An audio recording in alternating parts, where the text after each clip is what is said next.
Excuse me? Why are you covering your nose? You think I smell bad? No, I do not smell bad. If I did, then I would be able to smell it myself. When was the last time I took a shower?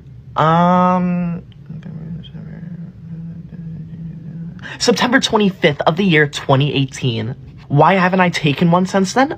You don't remember? That was the day that the teacher put her hand on my shoulder.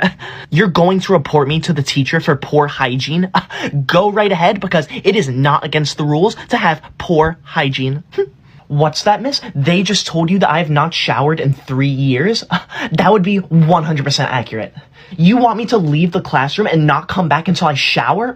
Are you kidding me? The school handbook does not say that I am required to shower. So I will be leaving, but I will be going straight to my lawyer about this.